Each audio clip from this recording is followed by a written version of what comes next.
ดีค่ะเอากระเทินในว่าแล้วพี่น้องนุ่มมองเก้านี่ล่ะผู้ขาห้อยดอกไม้ว่าท่านในเร็วย่านหมอแค่หนีเมื่อก่อนเขาสีนี้เมื่อเขาหาเขามีธุระนกผู้เบาจะน้อยกับไปหาเลาะเล่นสาวซะแล้ว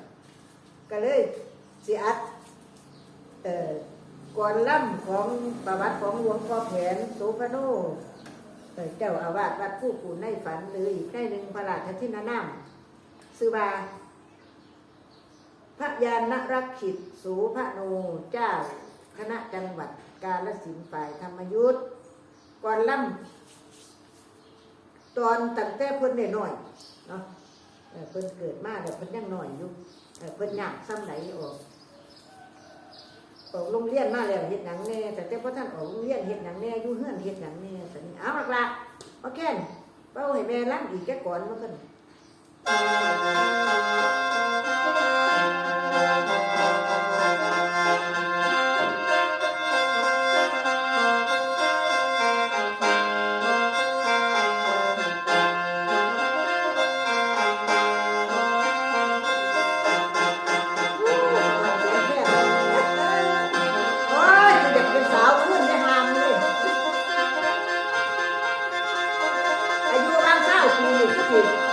สนุกไปเนาะพี่น้องเนาะแล้วคุณยายเอ๋ยนับตั้งแต่มือนั้นคือบ้านบอนตอนสลด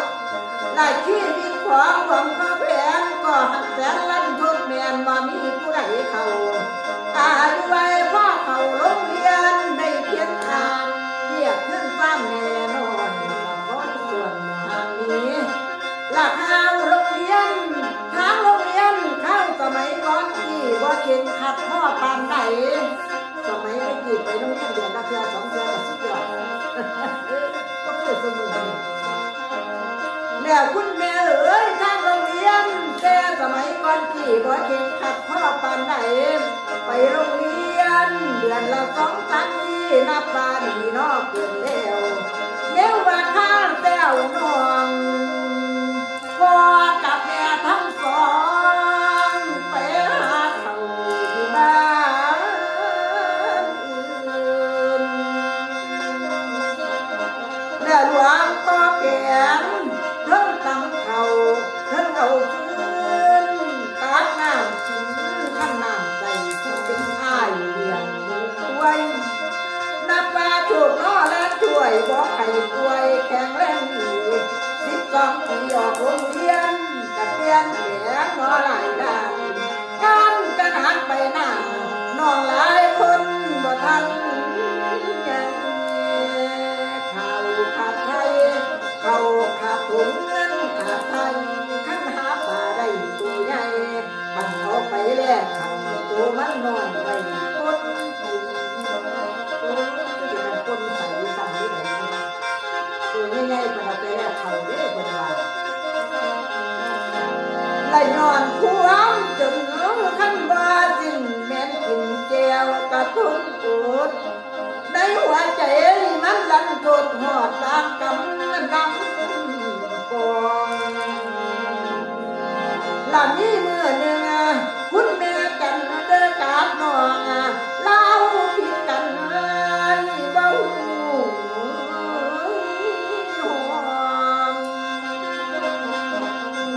หลวงพ่อแผนในนั่งซ้อมเดี๋ยวเบิ่งหน้าย่านล้ำขาแม่เจ้าของ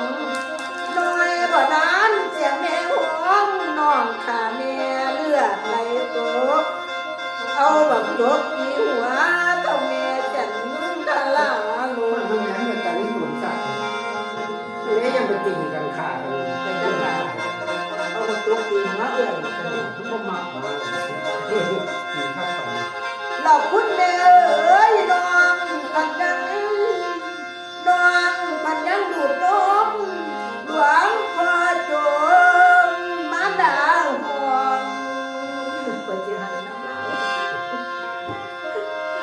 แต่รถตูนตาน้องมันยังดูด เลย น จะ ม มี อยู่ แบบยกแบบตีหัว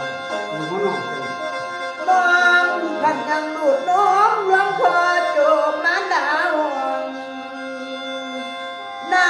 ำตาน้องเอิ้นเอาแม่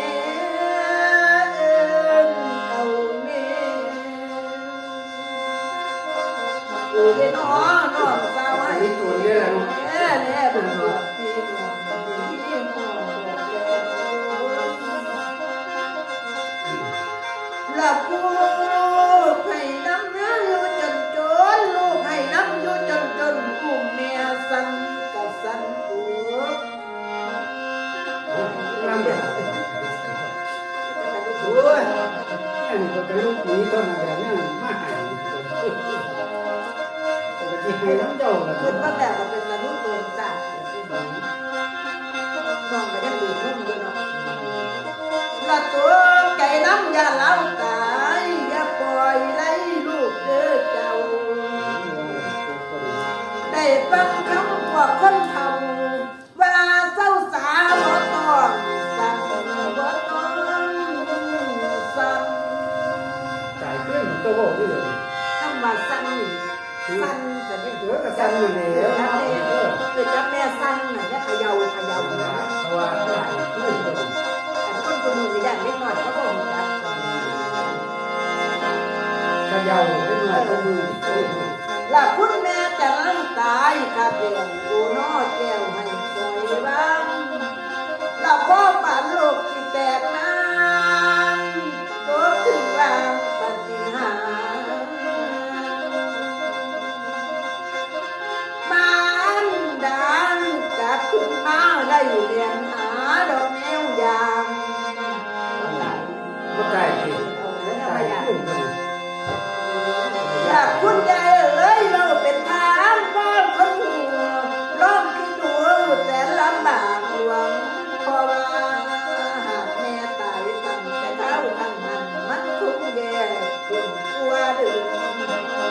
แล้วอยู่ต่อมาหลายปีแม่ได้มีลูกเพิ่มมาเกิดห่วงกังวลหลาย ตายไปตัวไม่รู้ เมื่อตอนนี้ลูกเบิ่มมาเกิดห่วงเป็นคนตายเบียดทั้งหลายคนเป็นคนดูแลแต่วันบ่เคยลาไปเลี้ยงไว้ก็ยังหารับจ้างรอบก่อพ่อได้ค่าการหาเงินการหากินบ่ให้ยากมีคนจ้างก็แม่นเอา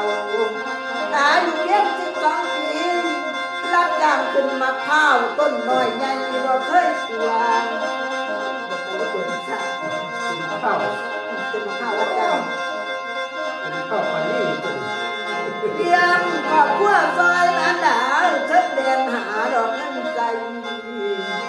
และยังพ่อเมียแล้วผู้สาวแซวบ่กล้าเบิ่งแม่เราบอกและแม่เราบอกว่าสุมือแม่เราบอกตุนว่าเฮานี่นะผู้ตัวและแม่เห็นน้ำแต่ก็ยังบ่คนดื่มกินก่อนหมดหลายแสนบัดยามเอาไปเจนฮอดบ่ยังดอกโพน้อยเห็นหน้าก็ดูเขาเสียวแต่เราไปแค่เขาเอาหมดยอดบ่ได้หลาย ธรรมดาเนาะเป็นมุ้งผีให้เต้นเลย ดีบ่ดีบ่ว่าจำขอกินน้ำจำกระดาแนวเห็นหน้าเขาบ่ได้กินเหล้าเลยคืนเขายังอีกเอาละน้องเอาละน้องปะหนัวเราแต่พ่อจะมีญาติน้องมีคนคุยถึงแล้วเขาต้มเสือบันกระช่างใส่คาน้องให้สมบูรณ์ว่าคุณลุงคุณป้าค่อยฟังตอนบันกระช่างเบามาแล้วบ่น่าเสือที่มีความความเกียบขึ้นลอยอยู่ในแม่น้ำและที่มีหลวงพ่อเฮาเกียบขึ้นลอยอยู่ในคันแม่น้ำเที่ยวโดนคืน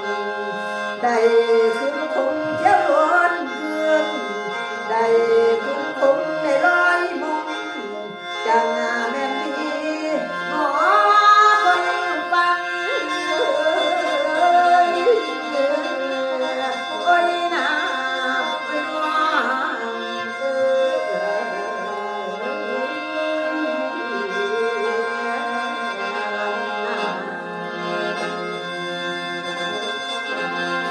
เข้าเรื่องแต่นี่ตัวกล้าเล่าเนี่ย ชีวิตจริงเขาเล่าเราสู่กันชีวิตจริงเป็น เรา เรา บา สู่ ด กัน จากกำเตือนรู้ว่าจะได้เก็บซ้ำนี่ก็ได้ แต่น้อยๆเพิ่น เลี้ยงพ่อเลี้ยงแม่เฮ็ดเวียกเฮ็ดงานซอยพ่อซอยแม่นักเพิ่นว่า เราอดทนเลยตื่นมีได้เนาะ แต่ว่าก็บ่น่าเชื่อได้มาเข้าบวชแล้วก็เอ้ยมีคนนับหน้าถือตานี่ แต่ละคนเฮาก็ทำดีมันก็ได้ดี ชีวิตพลิกผันจาก ทำดีได้ดี จากบ่ดี เงาหวาน มันจากทุกข์จากยากขึ้นมาได้เป็นคนดีมีคนนับหน้าถือตาเนาะก็ขอบคุณพี่น้องผู้ที่สนอกสนใจ YouTube ช่องยายหม่องใหญ่ทองชาแนลอย่าลืมกดไลค์กดแชร์กดติดตามให้แม่ยายสังเวียนเด้อมีก่อนล่ำก่อนไหนดีๆก็สิเอามาล่ำให้พี่น้องฟังจับหนังสืออ่านนี่ล่ะ มองได้แน่บ่ได้แน่ก็สร้างหัวมันเถาะเอาก็ขอโทษขออภัยก็แล้วกันมองไหนมันบ่เรียนบ่ไหลก็ได้ขอบคุณค่ะ